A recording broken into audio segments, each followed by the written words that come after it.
Capítulo 74. Os encrenqueiros continuam debochando de Susana, questionando pelos doces e beijinhos, e Susana deixa claro que calará a boca de cada um deles, mas com os punhos. O outro debocha por ela ser perigosa e voltam a gargalhar. Zaqueu questiona a Demestrino o que ele está fazendo debaixo da mesa, mas o rapaz diz que ele logo verá. Chabaca diz não aguentar mais ver brigas na hospedaria, mas afirma que deve deixar Susana agir, pois sabe bem como ela fará, revelando que ela é uma gladiadora após Cornélios dizer que irá intervir. Goi levanta e aconselha que se retirem, senão os fará se arrepender de terem pisado ali, e Susana deixa claro que os fará se arrepender de terem nascido. A briga inicia. Susana estapeia um deles e Goi derruba outro no chão. Os demais avançam, e Susana joga um contra a parede. Goi é segurado por um deles, mas chuta o outro na barriga, derrubando e atingindo o que estava o segurando. Chabaca conta que comprou a hospedaria na esperança de buscar sossego e segurança, longe das brigas, mas parece que não dá para ficar longe delas. Susana continua empurrando os homens. Zaqueu comenta que é injusto 2 contra 4, e Demestrino concorda com ele, dizendo que os invasores não têm chance alguma. Susana e Goi continuam trabalhando em conjunto, e ambos trocam elogios de batalha um com o outro. Eles esmurram mais um, enquanto Goi afirma que ela tem garra sem perder a destreza, e Susana diz que ele tem destreza sem perder a garra. Cornélios acha tudo impressionante, e Chabaca confirma que ela aprendeu tudo consigo. Zaqueu se enfada, e Demestrino diz já estar acostumado. Goi diz que pode ensiná-la essa luta com a condição de só a usar para se defender e nunca para atacar. Susana acha ótimo. Pedro comenta que não teria a paciência do profeta Amós, pois o mesmo falava e as pessoas não conseguiam entender que Deus queria dar uma vida melhor para elas. Natanael diz que o problema é que não aceitavam abandonar o pecado para colher esse bem, e Tiago Menor diz que queriam colher sem ter plantado. Jesus questiona se algum deles andaria com alguém que o critica e não concorda com nada que diz, e afirma que não há como dois andarem juntos se não estiverem de acordo. Tadeu levanta e diz que, se o povo de Israel não aceitava a orientação de Deus através de Amós, ele não poderia estar ali protegendo e livrando. Tomé comenta que sofre bastante quando os filhos não ouvem os conselhos. Pedro confirma que os filhos não entendem que os conselhos são para o bem deles. André diz imaginar a aflição de Deus vendo as pessoas em sofrimento, sabendo que só cabe a elas acabar com sua própria dor. Iscariotes diz que basta acreditar nas palavras de Deus. Jesus confirma que Deus não tem prazer no sofrimento e na morte do incrédulo, mas se alegra quando ele escolhe o caminho certo. João confirma que haverá mais júbilo no céu quando um pecador se arrepende do que quando 99 justos não precisam de arrependimento. Pedro se orgulha do genro, e Tiago Maior afirma que o caçula puxou a ele.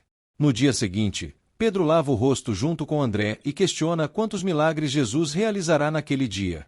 André diz não saber como as pessoas têm dificuldade em acreditar no Messias, e Pedro comenta que não é tão cabeçadura quanto dizem. André comenta os feitos extraordinários de Deus para o povo, mas eles sempre se esquecem e se afastam dele novamente. Pedro comenta como eles adotaram falsos deuses, assim como os romanos, e André diz saber que devem usar redes imensas nessa pesca de homens. Eles partem rindo. Jesus diz que devem comparar o reino de Deus com o preparo de Sara e Gabriela, explicando que o reino de seu pai é como o fermento que se põe na massa do pão. Sara confirma que são 3 medidas para fazê-lo crescer. Jesus diz que, depois de sovado, é só esperar para que o pão dobre ou triplique de tamanho, deixando claro que o reino de Deus está sendo fermentado, crescendo e se espalhando por toda a terra. Tiago Maior e João comentam que jamais pensaram que aprenderiam algo com coisas de mulheres, e Tiago Menor diz que eles não sabem como é ter uma mãe mandona como a sua. Tiago Maior e João dizem que ela não é pior que a deles. Pedro aconselha que parem de tagarelar e acendam fogo, pois não irão comer massa crua. Eles partem. Edissa chega a Jerusalém feliz e emocionada, desce da carroça agradecendo ao colega pela carona. Ele deseja que ela chegue a tempo do casamento de sua filha e agradece pela companhia, despedindo-se. Edissa agradece novamente, despede-se e parte. Ela esbarra em um homem na rua e pede desculpas, seguindo seu caminho feliz da vida. No café da manhã, Efraim comenta como o genro deve estar vivendo grandes aventuras ao lado do impostor, mas Aziza pede que falem de outra coisa. Mateus diz que está tudo bem e afirma que é seu dever testemunhar a favor do Messias, alegando ser uma pena que eles não o reconheçam. Aziza acha ridícula a conversa, mas Mateus diz que Jesus já provou que é o Filho de Deus. Efraim diz que ele é o filho de Beelzebu e começa a passar mal. Aziza mostra que seu pai só está assim atualmente, e Mateus responde que deve ser a ruindade que carrega dentro de si, além de dizer que pode levá-lo até Jesus para ser curado, mas o sogro diz preferir morrer. Mateus diz que não há nada que possa fazer, mas Efraim o chama de traidor. Aziza aconselha que o marido parta para que seu pai não fique mais nervoso e o acompanhe até a porta. Efraim pede água, chamando a filha de imprestável, e Aziza chama Rebeca para servir água a seu pai. A serva assim faz e entrega a água.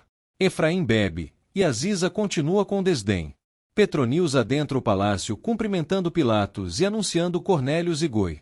Pilatos fica feliz em ver o velho amigo e que ele tenha trazido as dívidas da Galiléia consigo. Cláudia fica incomodada, e Goi questiona ao governador se ele pretende escravizar os devedores. Pilatos questiona quem ele acha que é para se intrometer dessa forma, e Cornélios diz ser um bom rapaz e que salvou sua vida, enquanto Petronius complementa dizendo que o servo não quis dizer isso. Pilatos aconselha que se cale para se manter vivo, mas Goi continua afrontando, dizendo que com o canto do pássaro nasce a luz do sol e, com seu silêncio, cai a escuridão da noite. Cláudia fica pasma, e Pilatos diz ser uma grande insolência, além de parabenizar Cornélios por ter alguém como Goi ao seu lado. Ele avisa que haverá uma crucificação mais tarde e convida todos para prestigiarem o espetáculo. Cláudia relembra que terão um casamento no palácio e que a presença deles é imprescindível. Pilatos recorda e questiona como pôde esquecer, comentando como condenam e unem os judeus ao mesmo tempo. Cláudia relembra que é uma ocasião de alegria para todos, mas Pilatos diz ser apenas em respeito a Arimateia. Petronius questiona como andam as coisas em Cafarnaum, e Cornélios responde que está tudo bem, mas Goi complementa dizendo que há bastante movimento por causa de Jesus. Pilatos se interessa pela conversa após citarem o nome do Messias, e Cornélios confirma que Jesus tem feito muitos milagres, além de trazer alegria e esperança a todos que o escutam. Pilatos acha horrível que o centurião dê ouvidos a Jesus, mas Cornélios confirma que ele tem feito coisas grandiosas, alegando que curou Goi da paralisia sem mesmo estar presente, e Goi confirma que, se não fosse por Jesus, estaria morto. João avisa que Mateus ainda não apareceu, e Tomé diz que ele deve estar se despedindo da esposa e que não voltará a retornar. Iscariotes teme que Mateus não continue seguindo o mestre, mas Mateus chega no exato momento. Todos comemoram, e Gabriela informa Mateus que Jesus está no quarto. Sara e Gabriela levam os pães para o forno para assar. Os recém-curados dizem que irão contar a todos sobre o milagre que Jesus fez por eles, mas Tadeu relembra que não podem fazer isso. Os recém-curados afirmam que devem contar, senão todos acharão que estavam mentindo esse tempo todo sobre serem cegos, e se apressam para partir. Os discípulos não conseguem impedi-los. Jesus diz precisar falar com os 12, e todos ouvem atentamente. A serva atende a porta e diz não terem sobras de comida naquele dia, pedindo que volte outro dia. Edissa diz não querer comida e questiona onde está Zilá. A serva responde que a empregada que trabalhava ali faleceu e diz que não pode dar informações a estranhos, fechando a porta novamente. Edissa diz ser a esposa de Arimateia e conta que foi curada por Jesus de Nazaré, mostrando que está mais viva do que nunca e que é a dona daquela casa. A serva pede perdão, contando que Arimateia não está, pois todos foram ao palácio para o casamento de Deborah. Edissa se espanta. Tiago Maior questiona o que Jesus quer por estar tão sério, e Tiago Menor diz que deve ser algo importante. João relembra que tudo o que Jesus fala é importante. Jesus diz que chegou o momento de eles também fazerem a vontade do Pai, pois a seara é grande e há poucos para trabalharem nela, e que, a partir de agora, lhes dá poder e autoridade sobre todos os demônios, para curarem os enfermos e libertarem os oprimidos, além de fazerem o reino de Deus chegar até eles. Barrabás encontra Malco e questiona se ele entregou a Mia aos romanos, além de perguntar se não tem vergonha de ter entregado o próprio tio. Malco diz que ele não entende nada. Arimateia gargalha ao ver que Tiago está suando, e o genro diz ser difícil segurar a emoção. Arimateia diz que, em momentos como aquele, sente ainda mais falta de Edissa e pede que o genro se acalme, pois é dia de comemorar. Tiago informa que o sacerdote chegou. Anás os cumprimenta e diz ser um belo local para se casar. Os irmãos de Tiago dizem que ele não é bobo e que jamais passará necessidade na vida. Eliseba deseja que o irmão seja bastante feliz, pois Deborah aparenta ser uma ótima pessoa. Sula diz que queria ver o palácio por dentro, e Maria acha graça. Miriam fica pasma ao ver que Anás celebrará o casamento de Tiago mesmo após ter perseguido Jesus. Zebedeu pede que ela não aponte isso. Maria confirma que foi mesmo Anás quem perseguiu Jesus, e Sula acha ridícula a situação. Miriam diz que devem falar com Tiago, mas Maria diz que não devem criar mais confusão. Miriam fica desacreditada. Helena maquia Deborah e rasga elogios para ela junto de Kessia. Ioná entrega a essência que Edissa usou em seu casamento. Kessia diz que irá ao jardim. Ioná acompanha após abraçar a cunhada e dizer que tem certeza de que ela e Tiago serão bastante felizes juntos. Deborah fica emocionada com a situação, e Helena garante que ficará tudo bem. Deborah diz temer, pois não sabe se está fazendo a coisa certa e conta que está se sentindo muito culpada depois de ter conversado com Maria. Helena diz que ela tem a resposta para o amor, já que está certa de que ama o futuro marido, e pede que pare de pensar no passado para correr atrás da felicidade. Deborah agradece o conselho e a abraça. Petronius adentra o quarto de Madalena e a cumprimenta, notando que ela não está bem. Madalena conta que está pensando na sua ida ao templo no dia anterior e relata que não se sentiu acolhida. Petronius diz que deve ser por não estar perto de Deus há tempos. Madalena diz que quer se reconectar com Deus, mas não tem certeza de que quer voltar ao templo. Ela conta que tem ouvido falar de Jesus, e Petronius conta que, na Fortaleza Antônia, há uma torre que dá para ver tudo o que acontece no templo. Ele relata o dia em que Jesus quebrou tudo no templo por ter ficado furioso ao ver comércio ali e afirma que Caifás só pensa no próprio bem. Revela ainda que era soldado quando soube que Caifás delatou os rebeldes do templo, e que salvou um menino judeu, mas, no dia seguinte, matou o pai dele como sentença. Madalena fica chocada por o sumo sacerdote ser contra o próprio povo e por ele ter matado um dos rebeldes condenados por Caifás. Petronius confirma que a família viu a cremação e que o filho é Barrabás, o mesmo com quem ela se deitou na estrebaria na noite antes de sumir, e Madalena fica chocada. Pedro questiona como farão, e Tomé fica chocado. Iscariotes fica surpreso, e Mateus diz que devem agir pela fé, já que receberam a autoridade. Jesus confirma que Mateus tem razão e relembra como Cornélios foi até ele para que Goi fosse curado e como achou uma fé grandiosa nele. João diz crer, e todos os outros dizem o mesmo. Pedro pede perdão e diz ter fé. Jesus diz que não devem se preocupar, pois terão oportunidade para exercer a fé, e precisa que não entrem em nenhum lugar onde o povo não seja judeu e nem em Samaria, aconselhando que procurem as ovelhas perdidas e curem os leprosos e outros doentes, que ressuscitem mortos e expulsem os demônios, pois receberam esse poder de graça e de graça o darão. Tadeu se emociona com as palavras e relembra como foi curado após lavar os olhos com a água do tanque de Siloé a mando de Jesus. Jesus diz que não devem cobrar nada pelos milagres nem levar nada em excesso, pois todo trabalhador merece receber seu alimento. Mateus relembra como cobrava os pescadores e que não se importava com nada. Jesus diz que, quando chegarem a uma cidade ou povoado, devem procurar uma pessoa de confiança até o momento de ir embora. Tiago Menor questiona como saberão se uma pessoa é justa e confiável, mas Natanael responde que quem procura encontra. Jesus diz que devem acreditar, pois saberão na hora certa. Jesus diz que, quando adentrarem uma casa, devem cumprimentar as pessoas e dar a paz que está com eles caso sejam justas. Senão, a própria paz voltará para eles. André fica pensativo e relembra como Efraim desafiou Jesus na sinagoga de Jerusalém, questionando como devem agir se não forem bem recebidos.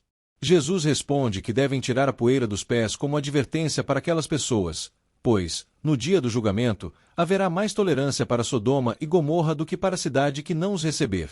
Todos ficam pensativos.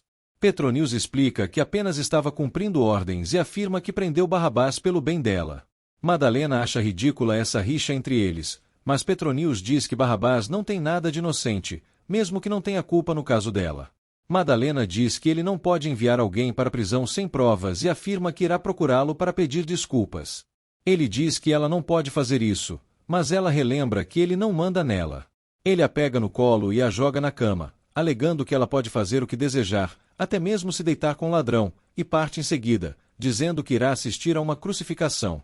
Madalena joga a taça longe, descontando a raiva. Ela se deita exausta e pensativa. Na rua, Malco diz que seu tio recebeu uma nova chance e a jogou fora roubando, mas Barrabás diz que roubo é o que os romanos fazem, enquanto um inocente é crucificado. Malco diz que Barrabás não é ninguém para julgar ninguém, pois nunca foi ao templo pedir perdão por seus pecados, e afirma que nunca traiu Deus. Barrabás desdenha, alegando que Caifás não liga para o povo, mas Malco diz amar seu tio e não querer que ele morra, relembrando que foi o único que não abandonou quando era aleijado, e afirma que ficará ao lado dele até o fim. Barrabás diz que ele não deve se preocupar, pois o fim pode demorar um pouco mais. No jardim do palácio, Cláudia rasga elogios ao jardim e afirma que será um belo casamento. Pilatos está com cara de poucos amigos. Cláudia deseja felicidades a Tiago, e Tiago agradece. Arimateia agradece por terem cedido o jardim, e Pilatos demonstra que tem apreço pela amizade deles. Cláudia brinca dizendo que adoraram a desculpa para dar uma festa, e todos gargalham. Tiago diz querer apresentar sua mãe, e Pilatos acha ótimo com o aval de Cláudia. Eliseba faz sinal para Maria e diz que deveriam ir conhecer o governador. Miriam relembra que estão chamando somente Maria, e ela parte. Zebedeu comenta sobre a baleia que avistaram no mar com os irmãos de Tiago, confirmando que tudo é verdade. Ele demonstra como se salvou da situação e diz que podem confirmar com os outros pescadores. Anás cumprimenta Miriam e comenta como o tempo está ótimo para o casamento. Miriam confirma que está um lindo dia e diz ser quase parente do noivo, após ele questionar se tem algum parentesco com Tiago. Cláudia diz ser um prazer conhecê-la, e Pilatos confirma que a família de Tiago é muito bem-vinda. Maria agradece e os chama de generosos. Cláudia confirma ser uma alegria recebê-los. Lázaro, Maria e Marta rasgam elogios para a decoração do palácio e cumprimentam Ioná e os irmãos. Pilatos chama Arimateia e questiona se o casamento judaico costuma ser demorado. Arimateia fica sem reação. Caius está incomodado, e Longino se aproxima, cumprimentando e estranhando que esteja na porta do palácio. Caius explica que Petronius quis deixá-lo longe do casamento de Deborah e questiona como foi a viagem. Longinos confirma que foi boa, e Caius nota que ele está escondendo algo. Edissa os cumprimenta para pedir informação, mas Caius não dá ouvidos e a chama de nojenta. Edissa diz ser a esposa de Arimateia, mas Caius a chama de mendiga e maluca. Edissa diz precisar estar ao lado de sua filha, mas Caius continua debochando. Longinos diz que pode ser verdade, mas Caius aconselha que ela parta antes que seja pior. Edissa fica desconcertada.